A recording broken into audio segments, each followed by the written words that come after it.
people kept asking me, why did you leave acting? Why are you not acting anymore? What happened? You used to be a good actress. Why? What happened? I kept smiling. Okay, I need to highlight some points here. Okay. I stopped acting. Okay, let me start from the beginning. Okay, I'm just gonna try and cut it short. Um, my first movie, I can't remember what it's called, to be honest. It's a long, long, long, long time. I think it was 2003, 2002, 2003, long time ago. And it was my first ever movie. And that movie, I acted with Queen Mokoye. Okay, Queen Mokoye. And that was in Owerri, Avaniko College of Education, because I was a student back then.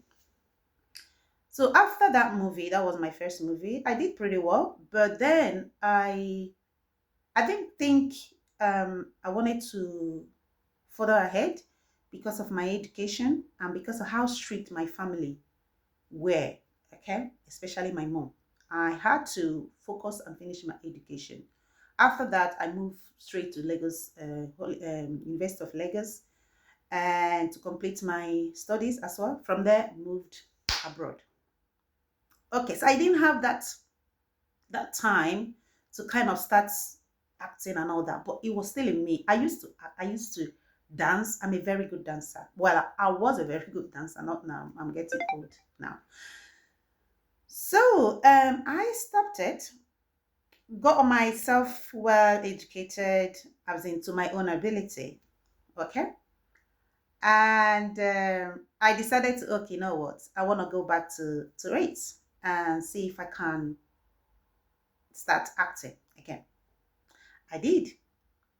And during that time, I was not just acting, I was a producer, like executive producer, if you know what that means. Executive producer. And even that time, there was nothing like YouTube. There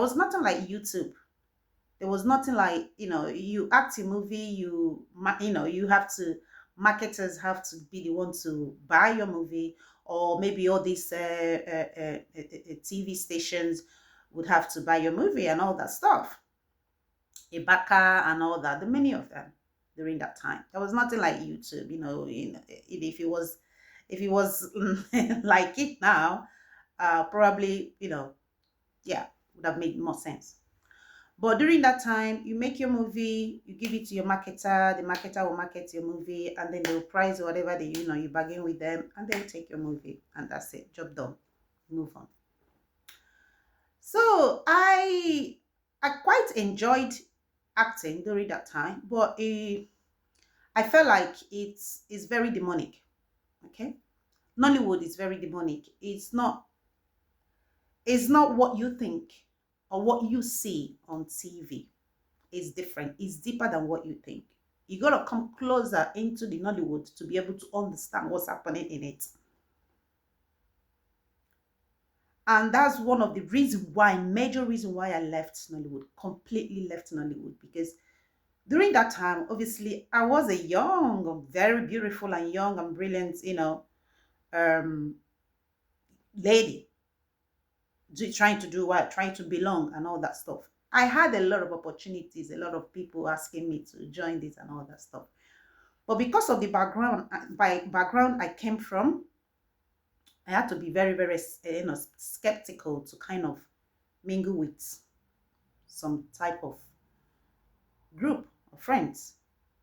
I had quite a lot of friends. Everybody wants to be my friend. You know why? Because I was an executive producer. Everybody, if I start naming them, you'll be shocked. Everybody, a lot of people taxing me for money.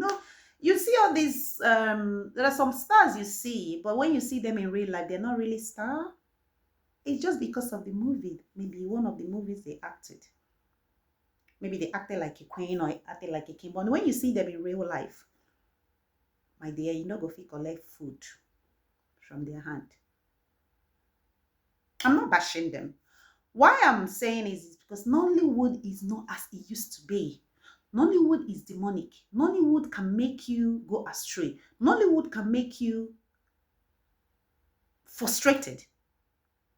Nollywood can make you start answering another name, start behaving funny. It can take away your identity in Nollywood, and that's the gospel truth. If you're not spiritually strong, it is a very demonic. I have seen it all. I knew a lot of challenges I faced